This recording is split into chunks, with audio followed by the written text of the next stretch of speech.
السلام علیکم و رحمت الله و برکاته. سلام رحمت برکت دلوانی خدا لسر و توانبه گلی گهدار او باورمند این هجا و برومت. خدای دلوان روژین خوش دلین گش دمین تجی عبادت و طاعت پارا و بکه و ده هر دو جهان دا که خوش او دلشاد بکه. باورمند این هجا و برومت بگومان پشتین کو رب عالمی آفرینر گردونی خدای ما امر مکربه دوان تشتاندا به حد و به حساب فایده و حکمت هنه لی کسین کو جوان حکمتان جوان فایده هم به آگاهن به خبرن وان کسانا قیمت امر و فرمان رب عالمی نزانن وان امر و فرمانان بن پیدکن گر بزن یا نه وصا ندگیرن به دست خواه مال خواه خراب دکن ویران دکن خلیل سر خواه دکن. بگو من گلی باورمند این هیجا یک جوان فرمان خدا امر خدا یک جوان آجی روژی ماه رمضانه روژی ماه رمضانی به آیت کتب علیکم الصیام کما کتب علی الذین من قبلکم ثابته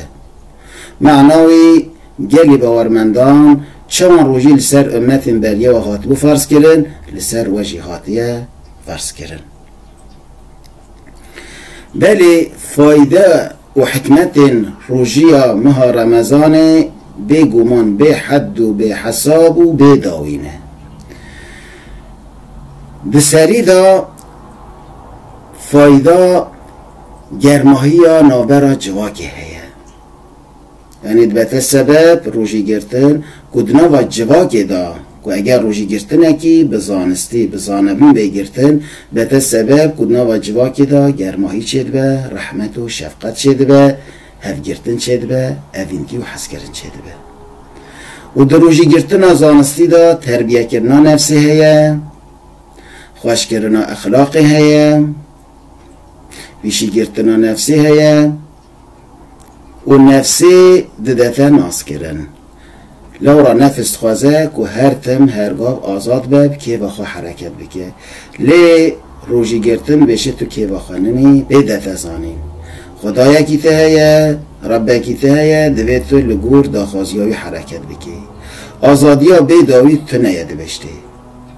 دوی آزادی ده دایره که خداش مرا خیز کریه توی دا مرب آزاد به و او تیرا مرب جی هیه و گلک حکمت و فایده این دنیجی هنه دروشی گرتنه دا به ازم دستور رب عالم امی ایرو بکرتایی فرزین روژی گرتنه کاچنه یعنی لسر کی فرزه که روژی بگیره و لسر کی فرز نینه بکرتایی به ازم دستور رب عالم امی جوارا را گینن و جبونه و پاروه بکن بله روژی ده سالا دودگی هجرت دا فرض بویه و ام ویجی بزاندن تشتی که رب عالم لسر ما فرض کرده به جبونا فایده مایه احتیاجی خدا به عبادت ما تنیه احتیاجی ما جبو ما به عبادتان هیه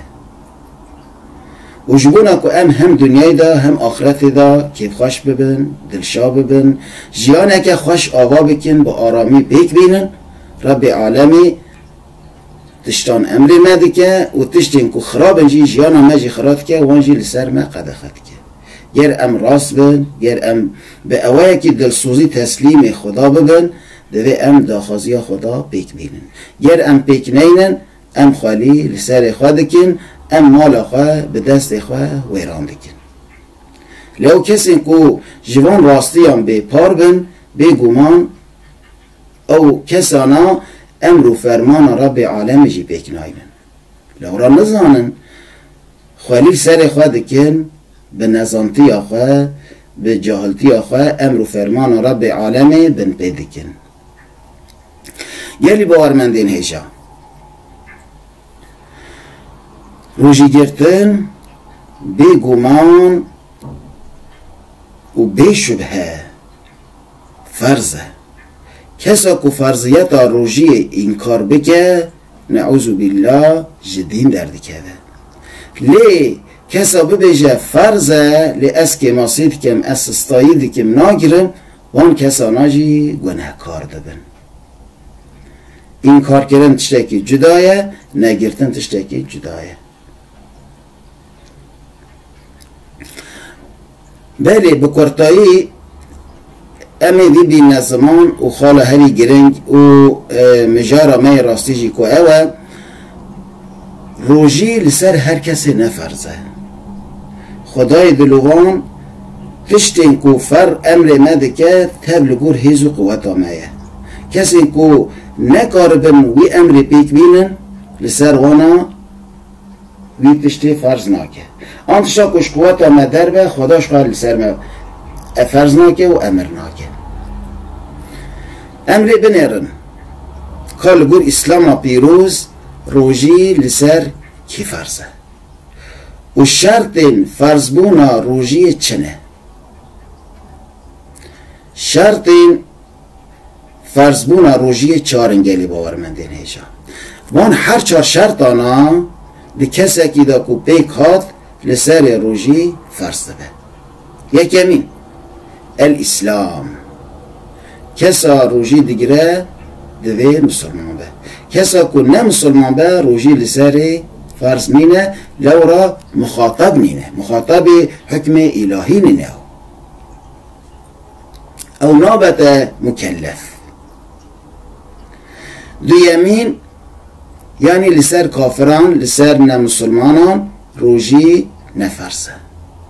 ما فی کسی تونن بیشتر یکی که نمسلمانه بیشتر تو روژی بگیری آن سر تا فرضه تو روژی بگیری یکمین دوی بتا مسلمان باش را روژی لسر فرض ده والبلوغ بالغ بون یعنی لسر زاروکان روژی گرتن فرض نینه لی سنت زاروکا کو بی 7 سالی جبونا کو هیم ببه دما مازن به فنگاسی چه نبه سنت کو مرف جرا بیجه روژی بگیره لی حتی کو بالغ نبه لسر فرض نابه والعقل عقل به یعنی کسا کو عقلی یتنبه مکلف نابه جبونا یقاسی لسر دینان روژی فرض نینه یه چارمین والقدرت على الصوم هیز و قوتا لسر کارینا روژی یعنی کو بکار بر روژی بگیره قوتا اینه گرتن هبه بوکو کالو پیرکی زیده کو نکار بن بگیرن جوان نبن یعنی اوی پر پیر بن آن پر کال بن کو نکار بن روژی بگیرن لسر وان روژی فرض نینه آن نخواشه که وصایه کو بر روژی گرتن حالی خراب ده به نخواشه وی گران ده به گرانتر ده به روژی لسر وان آجی فرض نینه که لسر وان چه لازمه او مجاله که دنه یعنی کسی کو پر کال بن پر پیر بن نکارن روژی بگیرن که لسر وان چه لازمه دوی چه بکن دوی امی بزان بن جبونا فقیران فایده هیه دنه گرتن وانا دا آن او نخواشین کو نکارن روژی بگیرن او جی کو دو قسمن هنکی جوانا ایدی هیویا باشبونا وان تنه قسمه کی وانا جی نخواشه کی نگیرانه پشتی کو باش بین دیسانی جی تکارن روژی بگیرن او مجاره کی دنه هنکان دا فدیه لازمه هنکان دا لازمینه خدا حسبی که دو صحبت دنه ده همی پاشرا وان شرطان بین نظمان بلی بکرتایی گلی باورمندین هیجا و برومت اف هر چار شرط اینها که شخص اکی دا بیک هاتن لسر روژی گرتن فرض ده یعنی لسر فرض نبکه بخواه که اگر راست به درست به دوی خوش امر و فرمان خدا را بیک بینه قربی که وانا در باز جیانا خواه بکه لید بجه از مسلمانم لی از روژی ناگرم او نشانه که مسلمانتیاوی دا نیفچتی هیه گیماسی هیه اوی که دلسوز به دوی روژی خواه بگیره لی بزن بهش بونا چیزی دیگره دوی ها جاوی جوان حکمت آنجی هبه نه که همه روژه که ها تقلیدانه تنه بگیره نابتره ناکه دوی خوش خرابیان جنباشیان دور بکه و دوی هم بدن خواه و هم روح خواه هم زمان خواه جگل اکتشتان بپارزه. خدای تعالی خدای دلوان روژی گرتنه کی که تجی حکمته تجی فایده نصیب ما بکه وان حکمت آنجی به مبدأ تفهم کرن و به شیرینایی به حس کرن به دلسوزی روژی گرتن نصیب ما بکه و ما به هر دو جهان آندا که خوش و دلشاد بکه امانت خدا بن بمینند خیر و خوشیه دا.